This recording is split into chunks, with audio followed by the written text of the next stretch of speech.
Susahnya mendapatkan BBM bersubsidi untuk jenis solar khususnya ternyata tidak hanya dirasakan oleh warga Yogyakarta.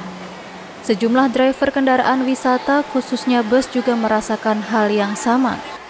Ditemui di area parkir Abu Bakar Ali, sejumlah driver mengaku sudah dalam beberapa minggu terakhir mengalami kesulitan mendapatkan BBM bersubsidi khususnya solar. Nurianto, driver wisata dari Dika Trans Klaten, mengaku cukup kerepotan jika bus yang dikemudikan harus isi BBM sementara antriannya cukup panjang. Hal senada juga disampaikan Wardoyo, driver bus wisata Ailean Trans Karanganyar, Jawa Tengah. Ia kesulitan mendapatkan BBM bersubsidi dan harus mendatangi lebih dari 5 SPBU baru akhirnya menemukan SPBU yang menyediakan BBM bersubsidi. Dirinya juga merasa kasihan jika penumpang busnya harus menunggu antrian yang cukup panjang.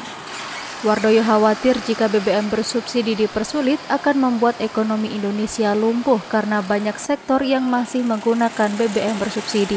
Dia merasakan juga kayaknya ada pengurangan jatah solar di SPBU kayaknya. Ya pengennya seperti dulu, setiap misi nggak usah bingung, pasti ada 24 jam. Kalau sekarang kan belum tentu, kalau udah malam kadang sudah nggak ada, sudah habis.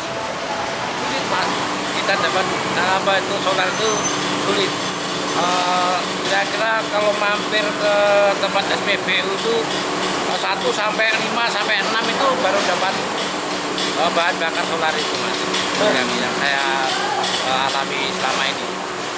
Ya tetap khawatir Mas, tetap khawatir. Ya ini nanti kalau berlama-lamaan seperti ini solar dipersulit, ya saya khawatir itu ekonomi Indonesia itu akan lumpuh.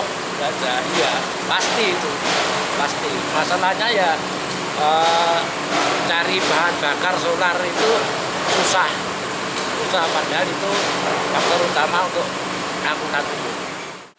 Keresahan masyarakat terutama di sektor swasta ini juga sudah dirasakan oleh jajaran DPC Hiswana Migas DIY. Arianto Sukoco, Ketua DPC Hiswana Migas DIY, mengungkapkan di Yogyakarta terdapat 52 perusahaan otobus dan kondisi ini akan berkali lipat jumlahnya saat libur panjang. Hal ini berimbas pada kebutuhan BBM bersubsidi baik solar maupun pertalite.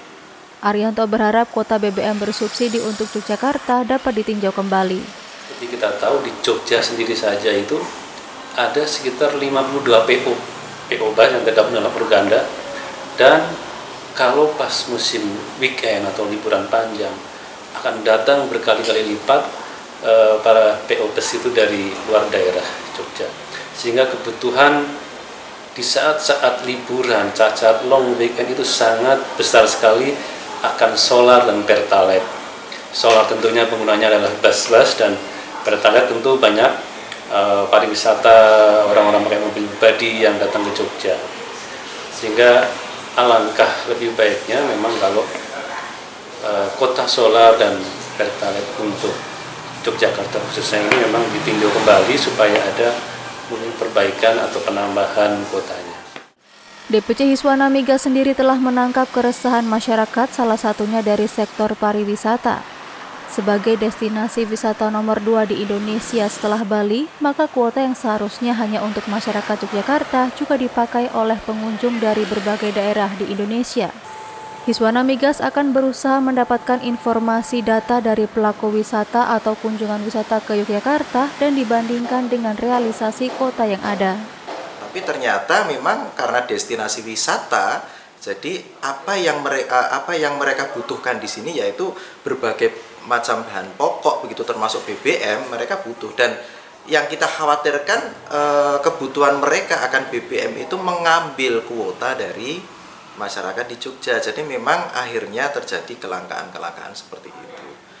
Kalau dari sisi angka itu jumlah kunjungan wisatawan ke Jogja, kemudian kita akan cross check, kita akan bandingkan dengan realisasi kuota di Yogyakarta, di wilayah Yogyakarta. Kalau memang ini tidak imbang, ini akan kita upayakan. Widi, RBTV.